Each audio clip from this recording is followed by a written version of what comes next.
लोगों से मुलाकातों में लम्हे याद रखती हूँ, बातें भूल जाऊँ बेशक लहजा याद रखती हूँ। हम लोगों के साथ मिलते वक्त ये भूल जाते हैं कि लोगों ने हमसे कहा क्या था, पर हमें जो बात हमेशा याद रहती है वो कि हमें महसूस कैसा कराया गया, हमसे कोई बात किस लहजे में कही गई, किस अंदाज में कही गई। मुझे लोगों को ऑब्ज़र्व करना और उन ऑब्ज़र्वेशन से सीखना बहुत पसंद है और मैंने अपनी इसी ऑब्ज़र्वेशन से जो कुछ सीखा है आज इस वीडियो के माध्यम से मैं वही शेयर करना चाहती हूँ। वो 7 गलतियाँ जो अक्सर लोगों को इम्प्रेस करने के चक्कर में जाने अनजाने कर जाते हैं, और साथ में मैं आपको वो छोटी छोटी बातें भी शेयर करूँगी जो वाकई अगर उसका ध्यान रखा जाए तो सामने वाले पर किलर इम्प्रेशन पड़ता है।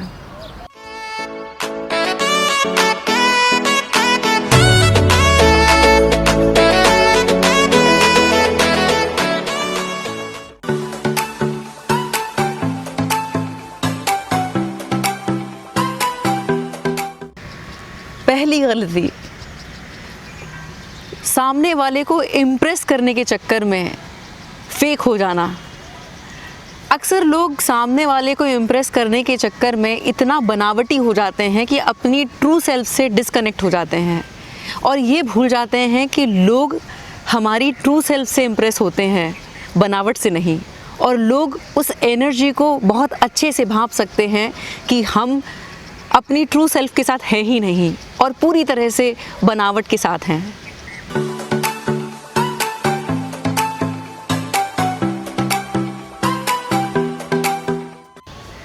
दूसरी गलती, अक्सर लोग जब सामने वाला हिंदी बोल रहा हो तो उसे इम्प्रेस करने के चक्कर में फर्राटेदार अंग्रेज़ी बोल रहे होते हैं, फ्लुएंट इंग्लिश बोल रहे होते हैं और उन्हें लगता है कि इस तरीके से एक किलर इम्प्रेशन सामने वाले पे पड़ रहा होगा, जबकि होता इसके ठीक विपरीत है। एक रियल लाइफ एग्जाम्पल के माध्यम से मैं ये समझाना चाहूँगी कि ये काम कैसे करता है। मेरे पिताजी, मेरे पापा एक छोटे से कस्बे से पढ़े हुए थे और उनको ABCD स्टैंडर्ड 6 में पढ़ाई गई थी, लेकिन उन्होंने अपनी इंग्लिश पर इतनी ज़बरदस्त मेहनत की थी कि उसके परिणाम स्वरूप इंडियन पुलिस फोर्स की तरफ से उन्हें विदेश में सर्विसेज देने का सौभाग्य मिला, उन्हें इंडिया को रिप्रेजेंट करने का मौका मिला। उसके बावजूद भी खूबसूरती इस बात में थी कि उन्होंने कभी किसी रिश्तेदार के सामने एक सेंटेंस भी बोलकर, इंग्लिश में बोलकर, कभी सामने वाले को इम्प्रेस करने की कोशिश नहीं करी, सामने वाले को नीचा दिखाने की कोशिश नहीं की। ये होती है अपनी ट्रू सेल्फ के साथ कनेक्ट करना और उसके बाद लोगों का इम्प्रेस होना स्वाभाविक हो जाता है।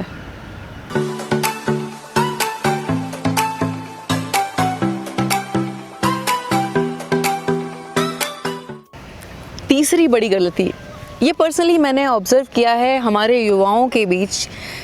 हमारे युवा कुछ दिन के लिए, साल 6 महीने के लिए अगर इंडिया से बाहर चले जाते हैं तो उसके बाद उनका एक्सेंट चेंज हो जाता है और एक फ़ेक एक्सेंट में वो अपने आसपास के लोगों से बात करने लगते हैं, ये सोच कर कि वो लोगों पर किलर इम्प्रेशन डाल रहे हैं, जबकि होता इसके ठीक विपरीत है। इम्प्रेशन कैसे पड़ता है मैं एक छोटे से एग्जाम्पल के दौरान आपको बताना चाहूँगी। मेरी एक कज़न है जो कि पिछले 10-12 साल से कैलिफोर्निया में है। अभी 3 दिन पहले मेरी उससे बात हो रही थी, तो मैंने उससे बातों बातों में पूछा कि भावना वहाँ पर क्लाइमेट कैसा है, और उसने ये कहा कि दीदी मत पूछो, बहुत ज़्यादा गर्मी हो रही है। तो मैंने दोबारा से उससे ये सवाल किया कि गर्मी कैसी। मैं उस समय ये सोच रही थी कि वो मुझे कोई ऐसी फ्रेज़ या ऐसी कोई एडवांस वोकैब बताएगी जिससे मुझे समझ में आएगा कि इतनी ज़्यादा गर्मी को इस तरह से बोला जाता है इंग्लिश में, जबकि उसके ठीक विपरीत उसने जवाब दिया कि दीदी मत पूछो गर्मी कैसी है, आप तो बस ये समझ लो कि जो अपने यहाँ पर कहा जाता है ना कि जेठ की दोपहरी, ठीक वैसी है। और हम दोनों ये कह के ठाका मारने लगे। इस एग्जाम्पल से मैं आपको ये समझाना चाहती हूँ कि वो एक्चुअल में एक किलर पॉइंट था। जहाँ मैंने उसके साथ एक कनेक्शन फील किया, अपनी रूट से जुड़ा हुआ। क्योंकि आम बोलचाल में मैंने इस तरह की ये फ्रेज़ कभी इस्तेमाल ही नहीं की थी। मैंने मेरी दादी को ही ये कहते हुए सुना था कि जेठ की दोपहरी, और उसमें हम अपने ऐसे किसी अपने से जो कि पिछले 10-12 साल से बाहर रह रहा है और उसके बाद अगर वो ये फ्रेज़ यूज़ कर रहा है तो वो एक बॉन्ड कनेक्ट करती है, वो एक्चुअल में उसकी ट्रू सेल्फ के साथ कनेक्ट करती है। तो इस थर्ड पॉइंट में मैं ये बताना चाहूँगी कि फेक एक्सेंट से दूर रहें और अपनी नेचुरलिटी के साथ, जो आप हैं उसके साथ लोगों के साथ जुड़ें।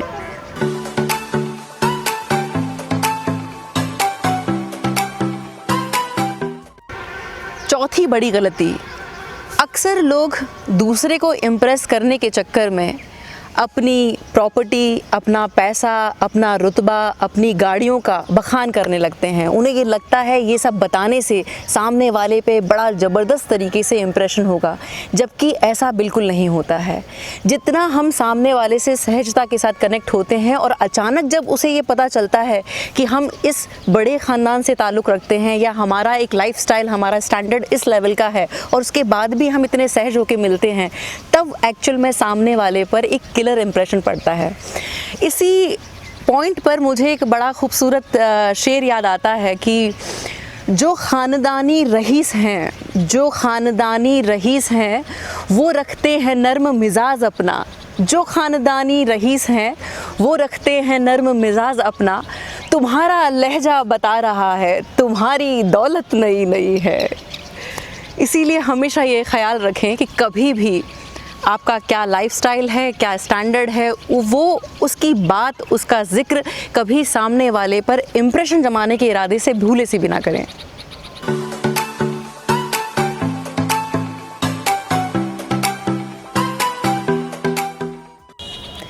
पांचवी बड़ी गलती, सामने वाले को टाइम देने के बावजूद ये दिखाना, ये शो करना कि हम बहुत बिज़ी हैं। मैंने लोगों को नोटिस किया है कि टाइम देने के बावजूद वो सामने वाले को बोल देते हैं कि हाँ आप कुछ कह रहे थे, आप बताएं, और उनके हाथ में फ़ोन होता है और लगातार वो अपनी कॉल्स में बिज़ी रहते हैं और कॉल्स पे बातें हो रही होती हैं। 15 करोड़, 10 करोड़, 2 करोड़ का चेक, इस तरह की बातें हो रही होती हैं और फिर वो बीच में बोलते हैं हाँ आप कुछ कह रहे थे, हाँ बताएं, हाँ आप कुछ कह रहे थे, वो बताएं। ऐसा करने से लोगों को ये लगता है कि सामने वाले पर बहुत बढ़िया इम्प्रेशन पड़ रहा है, जबकि ऐसा नहीं होता है। अगर आप वाकई चाहते हैं कि किसी के ऊपर एक अच्छा इम्प्रेशन पड़े, एक पॉजिटिव इम्प्रेशन पड़े, तो उसका सबसे अच्छा तरीका है कि जब आपने उसको टाइम दिया है तो अपना फ़ोन ऑफ़ कर दें, अपना फ़ोन वाइब्रेशन पे या साइलेंट मोड पे कर दें और उसको फिर इत्मीनान से सुनें। यहाँ बात सामने वाले को वैल्यू देने की है, यहाँ बात सामने वाले के वक्त की वैल्यू करने की है, उसके इमोशंस की वैल्यू करने की है, बजाय इसके कि हम कितने व्यस्त हैं। तो इस बात का भी हमें ख़ास ख्याल रखना है।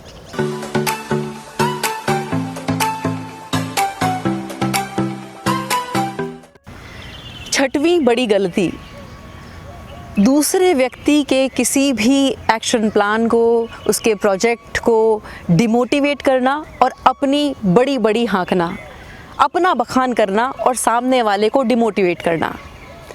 अक्सर लोगों को मैंने ऑब्ज़र्व किया है कि लोग सामने वाले से पूछते हैं कि हाँ तुम क्या कर रहे हो, और सामने वाला अगर मेरे जैसा है और वो बोलता है कि सर मैं एक यूट्यूबर हूँ और मेरा इरादा है कि मैं रियल लाइफ इंसिडेंट्स और रियल लाइफ स्टोरीज से लोगों को मैं प्रेरित करना चाहता हूँ, लोगों के साथ ये एक्सपीरियंस शेयर करना चाहता हूँ, और वो उनकी बात काटते हुए कहते हैं यार ये तो सब फिजूल की चीज़ें हैं, ये सब चीज़ें तो टाइम पास की हैं, इन सब चीज़ों में कुछ भी नहीं है।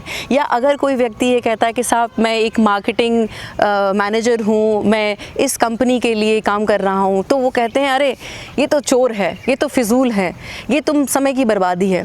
इस तरह से हमें कोई हक नहीं है कि किसी के विज़न को हम डिमोटिवेट करें, उसके उस एंथुसियाज्म को हम डिसरेस्पेक्ट करें, और फिर उसके साथ साथ लोग ये और करने लगते हैं कि अरे मैंने इस प्रोजेक्ट पे काम किया, मैंने 15 करोड़ का ये काम किया, मैंने 18 करोड़ का ये काम किया, और वो अपनी अपनी बखारने लगते हैं।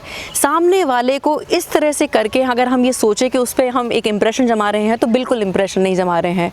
सामने वाले की उस प्रोजेक्ट की, उसकी अपनी उस खूबी का हम अगर आदर करेंगे तो ही सामने वाले पर इम्प्रेशन जमेगा।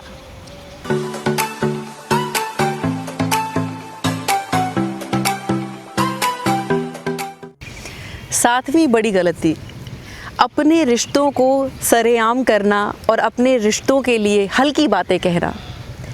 कई बार जैसे सामने वाला अगर कुछ बताता है कि उसका कोई काम रुका हुआ है, एक प्रोजेक्ट पे वो काम कर रहा है और एक एमएलए साहब के पास उसकी एक फ़ाइल अटकी हुई है, तो लोग एकदम से बोल पड़ते हैं, अरे एमएलए, मेरा तो मुख्यमंत्री से बड़ा अच्छा कनेक्शन है, अरे उनका बेटा तो अपना चेला है। और ये कहते हुए वो स्क्रीनशॉट्स दिखाने लगते हैं, वो चैट्स शेयर करने लगते हैं।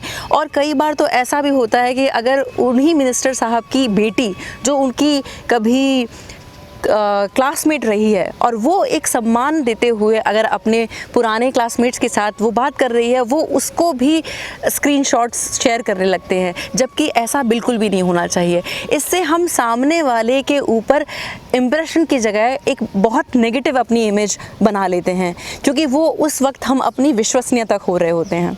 तो इन सब चीज़ों का ख्याल रखें। और इस वीडियो का सार यही है कि सहजता और सरलता ये दो ऐसी चीज़ें हैं जिसे अपनाकर हम अपने व्यक्तित्व में एक चुंबकीय आकर्षण पैदा कर सकते हैं, और फिर उसके बाद गारंटीड कोई व्यक्ति ऐसा नहीं है जो आपसे इम्प्रेस हुए बिना रह पाए। मैं उम्मीद करती हूँ कि आपको ये वीडियो पसंद आया होगा। अगर आपको पसंद आए तो आप अपने वैल्यूबल कमेंट सेक्शन में ज़रूर करें, और आपका अपना कोई अनुभव हो तो ज़रूर उसको शेयर करें।